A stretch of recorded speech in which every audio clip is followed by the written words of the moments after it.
The Senate has said about 303 billion United States dollars from proceeds of stolen crude oil transaction locally and internationally remained unaccounted for over the years.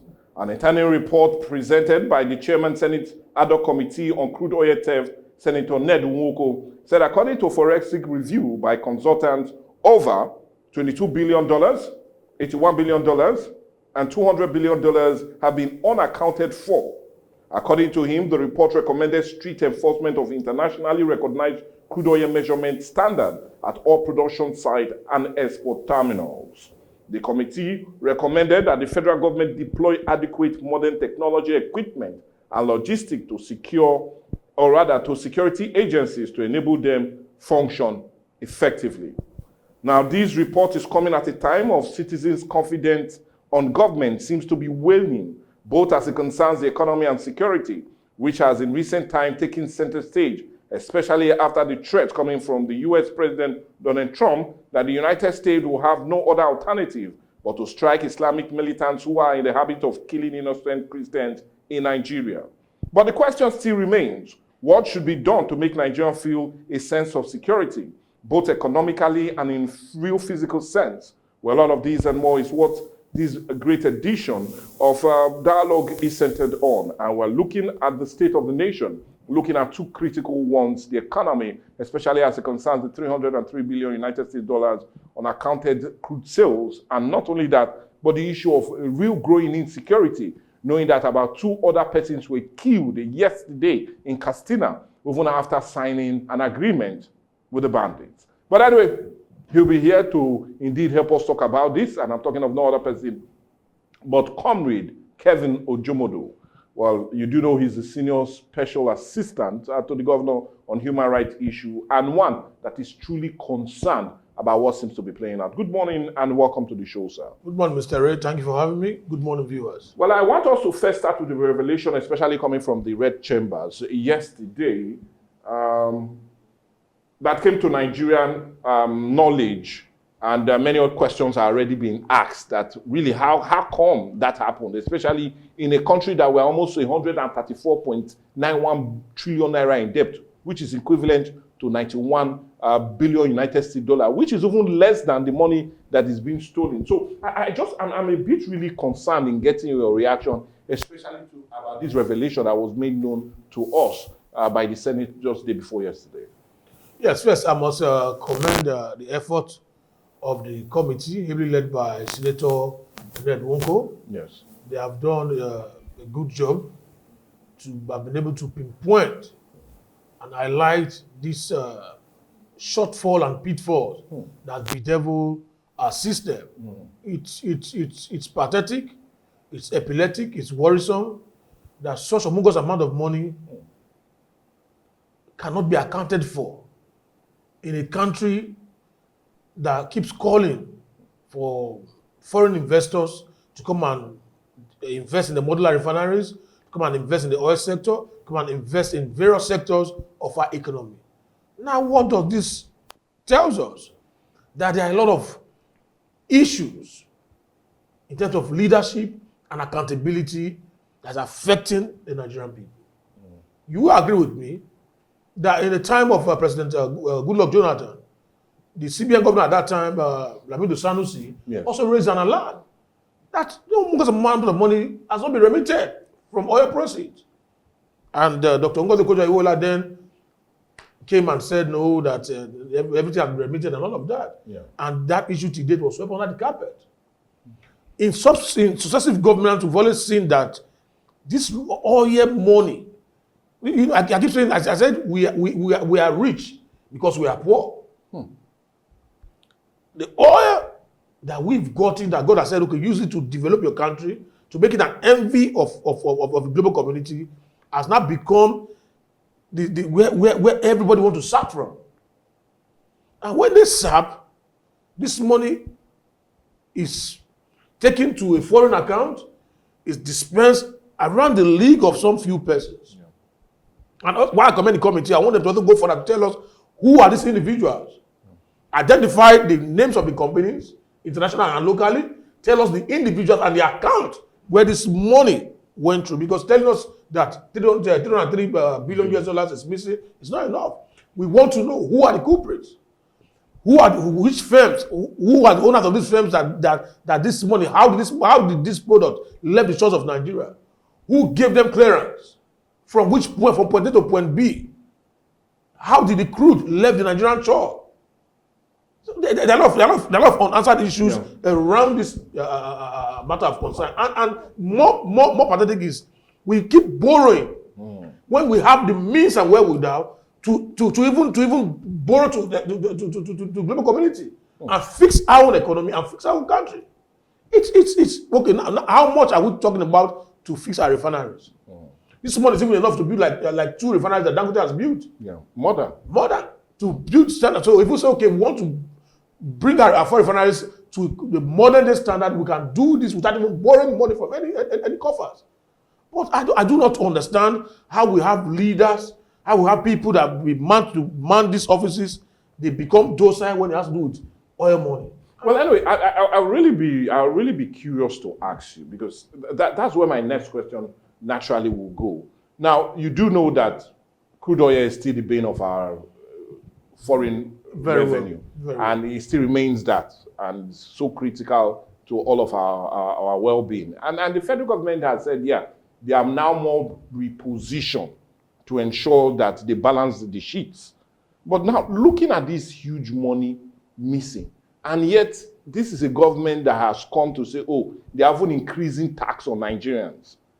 So does it show that this government is really sincere in dealing with the issue of wastages and leakages that seem to be on account of our oil money going the other way, rather than having it done?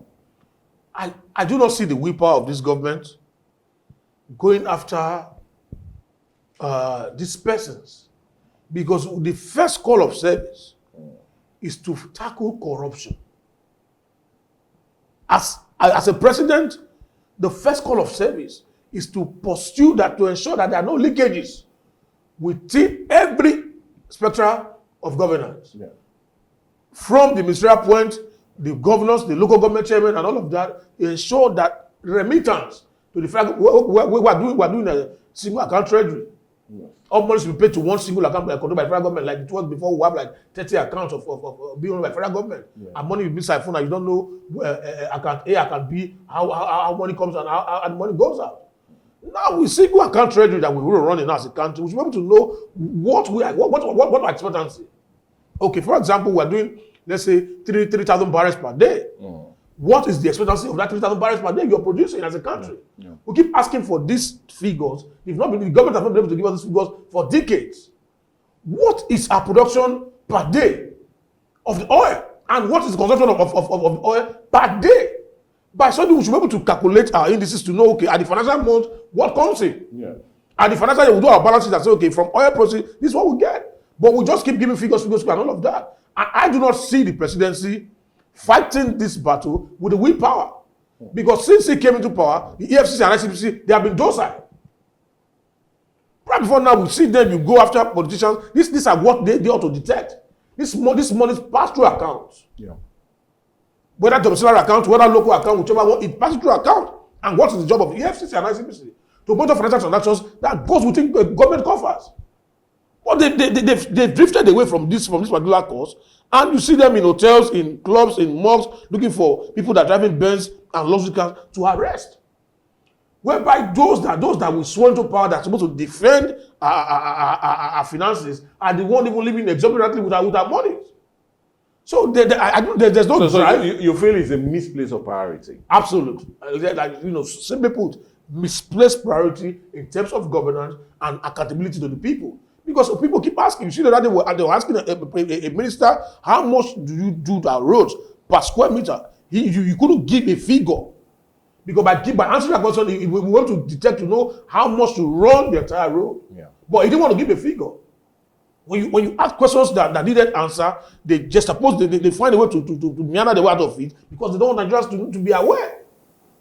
What is our production level per day for crude oil?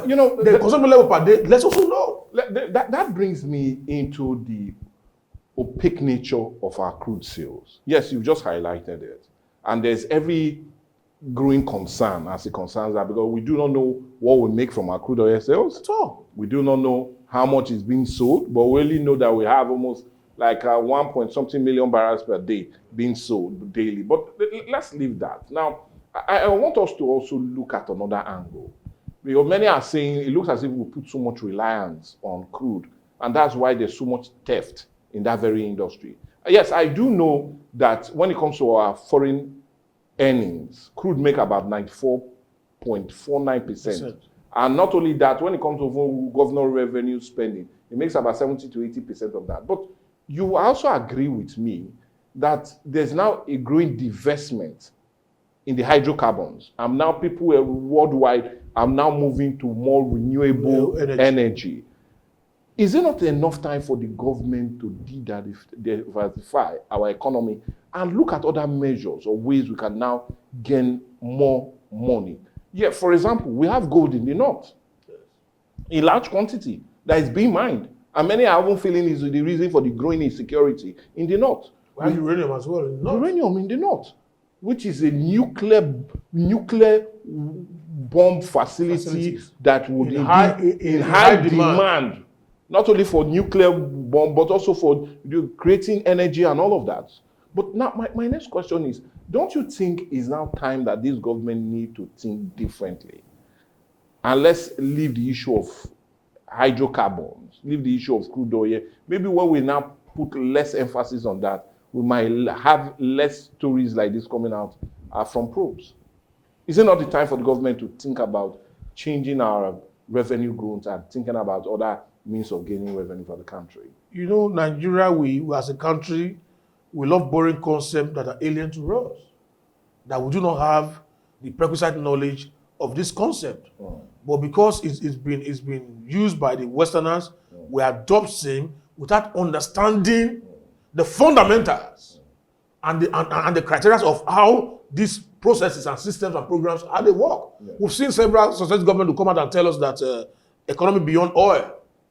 They must find the economy beyond oil, looking how to use. We have cocoa. Things that give us money to build our refineries that they enjoy today.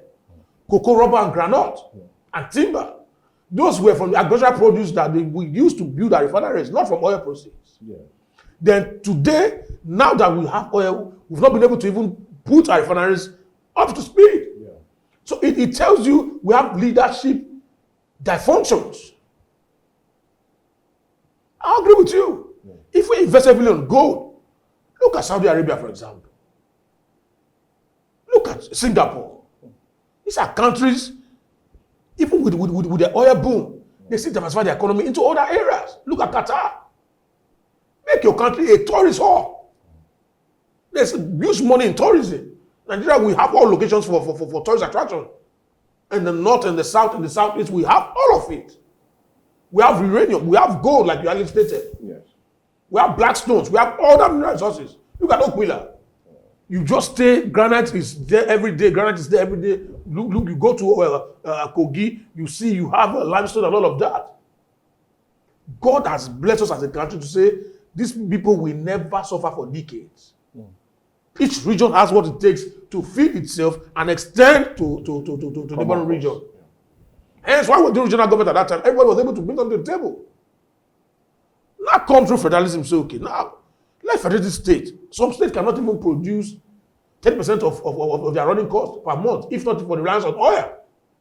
They just sit and wait for federal allocation to go from oil. That's why I'm asking that question. Is it not time we forget all of this so we do not bow ourselves with such unnecessary details, unnecessary spending, and also being lazy at the end of the day? It's long overdue.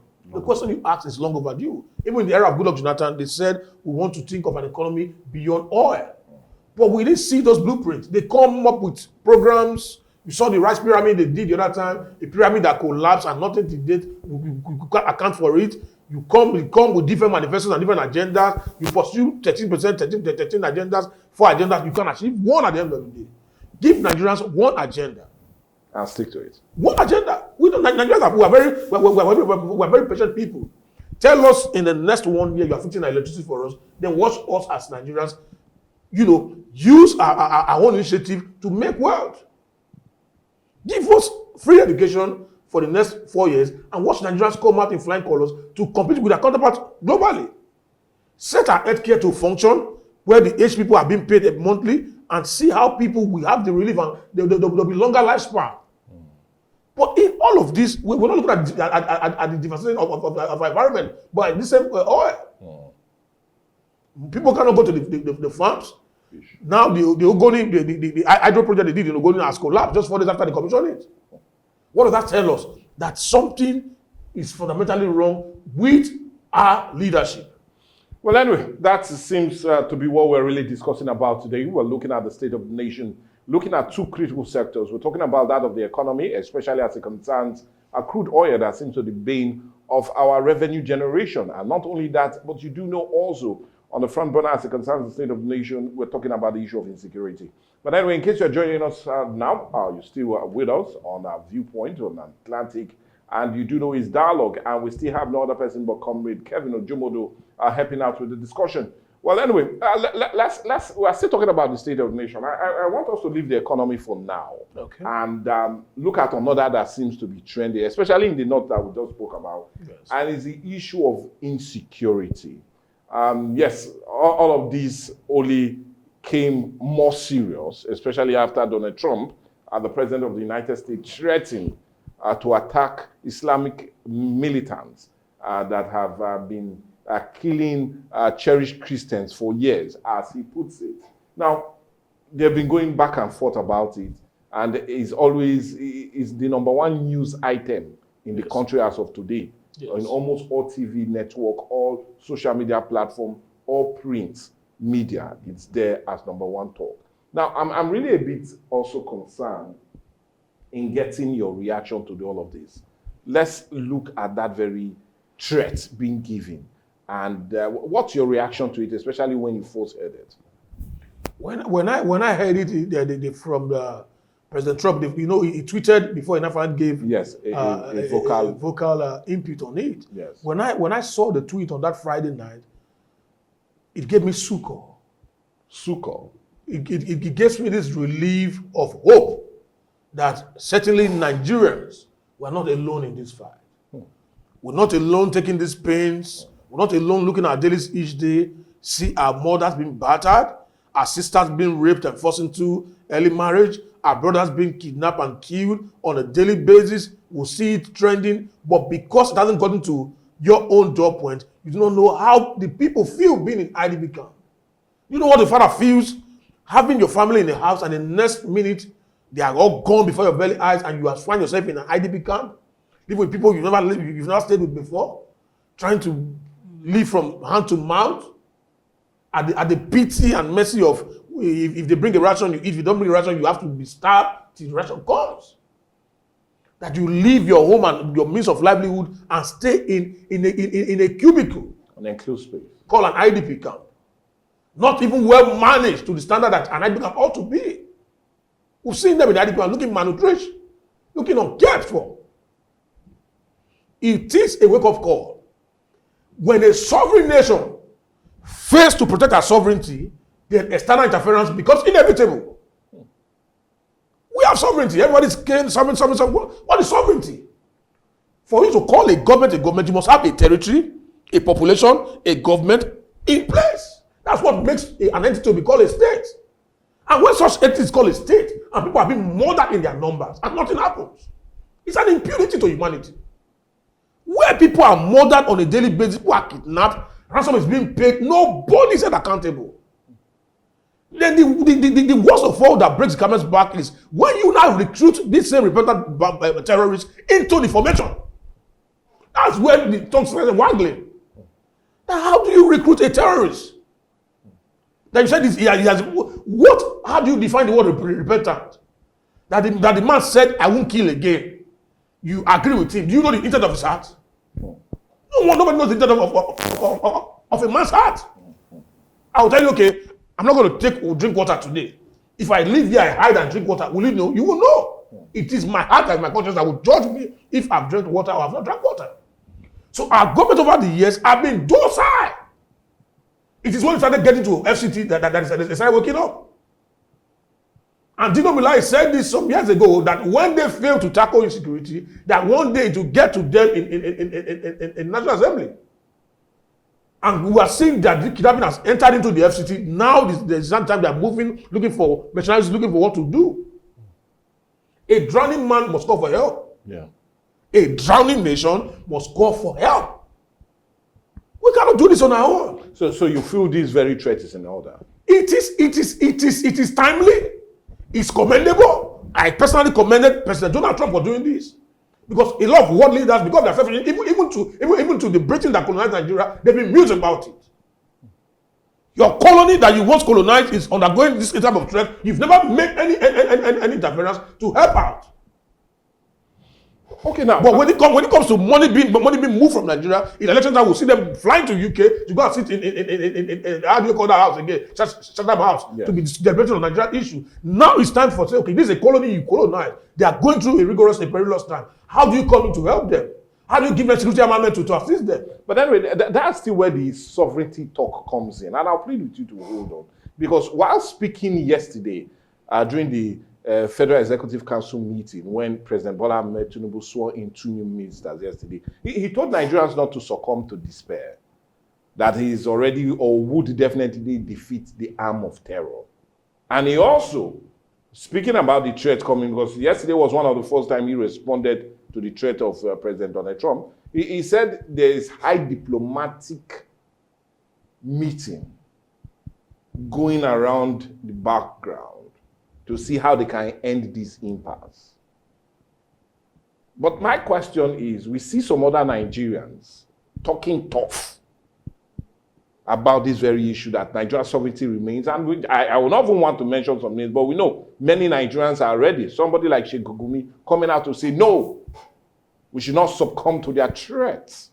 So my question now is, should we take a softer tone in dealing with this, with the United States? Or should we, just like some others will say, take a hard liner, especially as it concerns them, knowing that China also in every way supported us just a few days ago? Let's underline the word. President Donald Trump never threatened Nigerian sovereignty. Okay. He gave hope to wailing Nigerians. Hope. Hope to wailing Nigerians. And more so to the Christian community of faith. He didn't threaten the Nigerian sovereignty. Okay. Look at the last line of what he said. That if the Nigerian government fails to act fast, they will help them to do it. He has given what? A wake-up call. It's not a threat. He didn't say it's coming to bombard Aso Rock. If he had said that, that's when we have said, okay, it's threatening our sovereignty. He didn't say it's coming to bomb our National Assembly or bomb our schools. No. He said it's coming to take on those terrorists, Islamic terrorists, that goes about committing genocide in Nigeria soil, killing Christians. And more so, non-Christians are also being killed in the north and the rest part of the country. Muslims are also being killed. You see, the border was murdered in this country. No arrest was not made. Those who arrested later were granted bail. You know when the Kaduna that was killed? When you begin to give a liberal leverage to criminals and terrorists, then you are encouraging more people to go into it. You can't take ransom of 20 million in Nigerian soil. You go free. You see bandits exposing money. Bandits holding meetings in a daylight in the north. But when you say bandits do this in the southeast, you immediately they move the entire DSS and the entire Nigerian army. You go about looking for the people. And at most cases, some of them are apprehended. Why is it that when it happens in the north, there's a leverage? You said before the Constitution, we are one people, one law. But the north seems to have a softer landing. Some laws in the north, some places enjoy some leverages that we don't enjoy in the south. So if it's one country and one constitution and one people, what is equal to south must be equal to the southeast, must be equal to the north as well. So them saying those are saying we should protect ourselves. What sovereignty? I met my father and his best friend. They call Kes. His best friend, but that is late now. Discussing Nigerian predicament in the parlor while I was going to have a child. Today I'm an adult. I have children. The same problem they were discussing at that time, I'm discussing that same problem now with my friend in my house. Meaning there is no shift in the paradigm, no progression. Why are we having retrogression? A country that wants move in their artillery to put normalcy in Sierra Leone, in Liberia, now being ridiculed with just internal terrorists, not even external. I keep praying every day. I say, God, don't allow Nigerians to have an external war. Because if internally you cannot combat this. What if it's an external person coming? Some of them are even boasting that if US come, they won't go back and like, who side? Before President Donald Trump is telling you that he's coming, it's already your soil. Okay, well, anyway, it looks as if I will follow through with what you said. Because reports are reaching us right here at Dialogue is that, and also being confirmed by the New York Times, is that the United States military has already drawn up a possible airstrike plan for Nigeria, especially after President Donald Trump gave that proposal or gave that order. And the proposal is being described, in case you've not heard this before, you're hearing it first right here on Dialogue on Atlantic TV. Now, the proposal that he has drawn up is in three, or rather, the Ministry of War or the Department of War in US have drawn up is in three measures. One is heavy, medium, and light. Now, it is well detailed. I was opportune to even read the details of those three major ways that they feel they can engage these terrorists. And honestly, it's something you need to read and you shout, wow. Yes, wow will do it. But my question now to you, it is obvious the Americans have already drawn up their plan. And in every way, Donald Trump does not just speak softly. And the Americans don't just speak with both sides of their lips. When they say they want to do something, they might definitely would do it. Yes. But just like you said, should we not be happy? Should the Nigerian government not take this as an opportunity to help them deal with a problem that is more than now a decade, and there's no end in sight? So should we now not come close to them rather than this apprehension that seems to be existing? And in your own way, what can we do? Yeah, President Tinubu told us yesterday there's dialogue ongoing. Should the dialogue not centered on, okay, America, let's collaborate. Let's see how we can deal with this monster that have bedeviled us for many years. Should it not be a thing of, okay, let's see how we can interchange informations to help combat? They can also become like a joint corporation in dealing with this. Should that not be the way to go? And in my second up question to follow that, do you even see the Americans willing to cooperate with us as a counterintelligence guy? Two very important questions. The first one you said, shouldn't you be happy that they are coming? Every sane Nigerian elite, every well-reasonable Nigerian elite must and should be happy that help is coming. Do you know what they call help? My career, have you ever been stranded that you're sitting in your room thinking of how the next meal will come, and from nowhere someone just rings you and say, hi, it's been a while, can you send me your details? I want to send you something. That's the kind of the relief. That's the kind of relief Nigerians are getting now. We've been wailing for decades. We've been crying, we've been telling them what to do, and they've given us a deaf ears. And I told my comrades, leave resources. You say they're coming to take our resources. What resources? I'm in Niger Delta. What have I benefited from this oil? What? I buy same fuel 920 per liter as a Niger Delta. On that where we are now, there's crude lines. There's gas turbines. What do I get from it? We should be like the citizens of Dubai, that they don't even work, that they're being paid by their government. If you want to work, go ahead and work. But today, you don't even know the host communities and also the non-host communities. Those even in the north controls the means of production in the south. Who owns the oil wells? We're talking about resources now. Who owns the oil wells? Let's check the names. Check the history. We have only few persons in the south that even have oil wells attached to their names. They are not more than 3. All retired generals in the north, they own oil wells. Emirs in the north, they own the oil wells. Okay, let's leave the ethnic side of it. Okay. Having said that, Now, I do not trust the Nigerian security architecture to work in line with the United States military. They might mislead them into an ambush. Let them work separately. We are coming. We are here. But will intelligence gathering not help both sides? No, you see, the US, they have advanced technology to combat terrorism. Nigeria was still in analog. Now, are they there? We saw NAF has done several bombardments in the north, and they killed innocent civilians because of what? They lack intelligence. The intelligence and ground intelligence, they differ. I think they are banned it. Are you sure? You say that they are banned strike. Boom. And we have counted. And nobody said accountable. The international law tells you that if a citizen will be, if a civilian will be killed in an operation, for you to get to a terrorist or to get to an Anambra, abort the mission. They value the life of one civilian casualty. But in Nigeria, what do you see?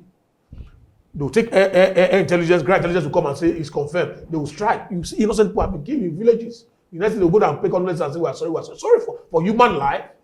You can't quantify it to anything in the world. So I do not even trust the Nigerian military for them to work in line with the United States military. Let Donald Trump come, take out these criminals and terrorists from our soil, and let Nigerian government sit up. They're talking about President saying is diplomatically. What diplomacy are we using here? Our hands are tied. We are drowning. Our nation is in shambles. We need help. Don't tell us what diplomacy.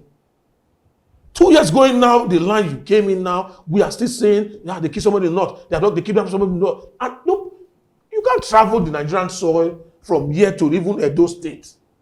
You will say Hail Mary while you travel to ensure you go and come back safely. If you are a Muslim, you keep reciting the Quran for safety to go and come back safely. If you are a traditionalist, you keep praising your worship to ensure you go and come back safely to your house. This Nigeria soil that we travel around, you do videos and all of that before now. You can't do it anymore. Now we are entering, this is better for them to come because we're entering the Ember month, the main festive period whereby there will be rush for everybody to want to make criminal money. Let them come now, November, so that by December we'll have peace. Okay, well, yeah, if you feel that's what we need now, but many Nigerians are also of the view that a strike from the United States of America will affect the economy. And you agree with me that we're on a path of growth. A clear example is that if you look at the Eurobond, which was our 2.3 billion United States dollars, it was even overpriced by 400%, which shows that our economy is growing. Now, do you feel a strike on Nigeria, even if it's a terrorist, will affect the economical side of growth of this very nation? Because that is what many Nigerians are saying, that, a strike in Nigeria will affect the already stable dynamics as concerns the economy. That is on a progressive trajectory. Mike Gary, what growth are we talking about? Is it growth in paper or growth in reality? What economic growth are we talking about? How much do you buy a bag of Gary? How much do you buy a carton of noodles? How much do you buy a tuber of yam in the market? Until this reflects in the everyday life of a Nigerian, you don't tell us to work on paper. You don't give us macroeconomics on paper or microeconomics on paper for us to go and to study the wealth of economics by Adam Smith. You must show us on the reality, on the ground. What is Nigeria, the economy you are talking about, and we are going to borrow again? If your economy is stable, you don't go about borrowing unnecessarily to fund your budget. What happens to our IGR? What happens to the recoveries that EFCC have made? Those money, can they bring this money back and invest it back to the country? You've increased passport to do your passport now to 100,000. Those proceeds, where are they going to? Vehicle renewal, that you've increased it, where are the proceeds going to? You're talking about tax for 2026, and the ones will be collected. Where is it going to? The answer, that's why I keep saying our democracy is an oligarchy in disguise. Government of the few, by the few, and for the few. And so long as this runs continuously, our economy is in shambles. An economy that doesn't show in the life of an average Nigerian is not an economy. The market tomorrow, you tell madam, give me 5,000 naira food. When they sell it for you, you give 5,000 madam, this is 5,000 naira food. Yes, Oga, things there. You feel they are playing trick. Go to the market, you confirm yourself. How much do we feed gas? A 12 kg gas now going for 14,000, 16,000 to feed a 12 kg gas. And in 2 weeks it's gone. They burn so fast. I don't know how they produce them these days. They burn so fast. So at the end of the day, how do even the PMS we have, they burn so fast. Put your hand, you drive back to Danafo, you drive from here to Ogele, coming back and showing you red on your dashboard. And minimum wage is still 77,000 naira. Some states cannot even pay that money. You are saying our economy is improving to what? They shouldn't give us rhetorics and economics on paper. We want to see it in the life of the average Nigerian. The Mama Nkechi selling ball in the road.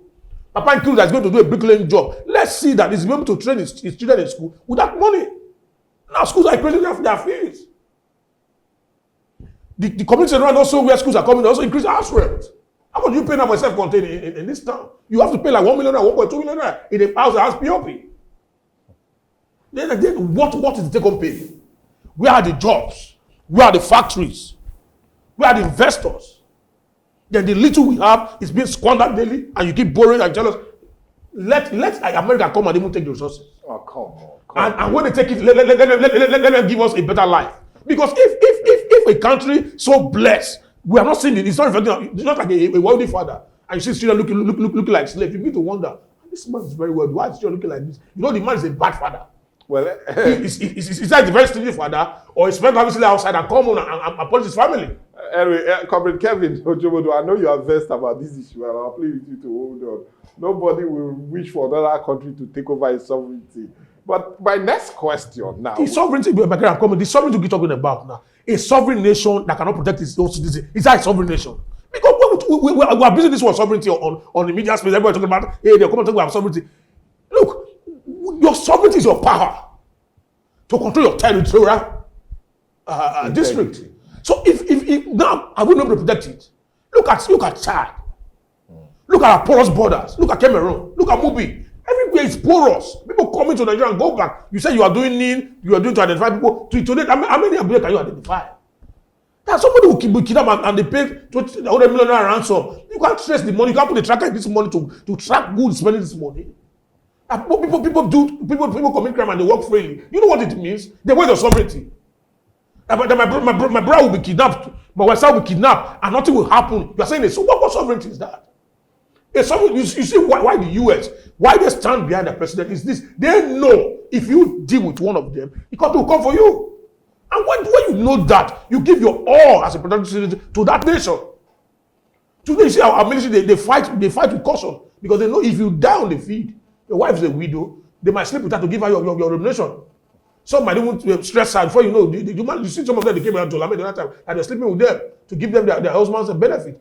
Now, how do you want the young recruits, the infantry, how do you want him to fight in combat battle? Where he's seen whereby you are giving orders and say, don't shoot, and they're shooting at them. We'll see where they did video and say, they said, my commander said, don't shoot. Okay. Well, anyways, I really want to ask you another $1 million question. Please go ahead. And that question is, yes, Donald Trump has made this. Do you really see him going through if there's no change of things on the ground? President Donald Trump is a comrade. And comrades don't talk when they don't act. He has accepted his 3 C's. He has consolidated on the issue. He has consulted with the Nigerian government. He has consulted also with his own Department of War. He has seen the indices. And the arithmetic being played out. He knows what is happening. He knows where they are hiding. He knows their financiers. That we fail to, that we have identified 200 people financing terrorism in Nigeria. Give us their names. Froze the account. When there's no money, these people cannot function. But when you give them leverage, they keep doing it. Donald Trump will act. He has shown capacity before now that when he walked the talk. When he said he's going to put a ceasefire in the war between Hamas and Israel, he did that. He told them, okay, ceasefire, also were exchanged. He's a man of his word. If he says it, he does it. Except he doesn't want to do it. But this Nigerian own, he will do it. He's a father of faith. He will do it. Let's be able to travel the Nigerian road. Let somebody be able to go to Abuja and come back and say, I want to buy. Now, that's why people are scared to do businesses. You travel, you keep praying up and down as if you're a pastor. You see people wearing Nigerian uniform. You don't even know which one is the real Nigerian military or the bandit. The next they say they have kidnapped somebody, they want military and they kidnap somebody in the bush and take all of them away. You know what it means to kidnap somebody? You know the trauma they go through. Look at that girl. I was rescuing Billy that they've not paid the ransom for her. See how helpless she was begging. They pointed at AK-47. That girl would live for the rest of her life with that trauma. Anytime she sees anybody, she'll be frightened. Our government don't even think about what people go through. Because their families, they have dual citizenship, they live abroad. If they stay in Nigeria and go to Nigerian school, they will secure this land for all of us. If they live in a place whereby that's vulnerable, they will secure the land for all of us. You move about to 10 hillocks, then the poor man move alone on the street. And when it happens to them, you say, we're sorry, we heard what happened, you come and give a political statement. For what? But anyways, I do know that if we continue on this trajectory, we might not stop with the show, but time is definitely not a friend, especially when we're having such a discussion.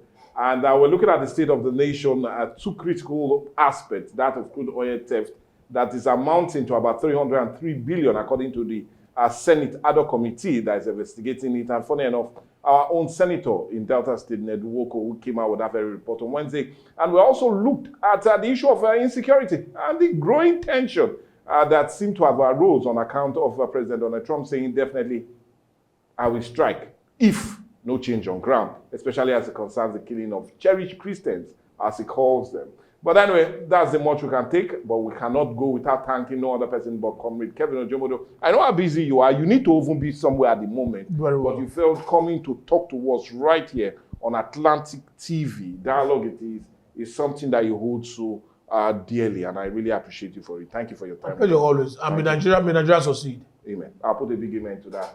Well, a big amen it is to that, as much as we wrap things up, but you do know the conversation does not end right here on the show. Let's get your comments, your contributions, and all that has transpired on Dialogue today. Let's get them as you send them to our different social media platforms. Yeah, they're already there on your screen in case you're watching. And let's get your reactions to it. Will President Donald Trump go ahead with his word, with his strike? Will there be a total change, especially as it concerns the insecurity in the country? What's your view? All of that we'd love to know on Viewpoint.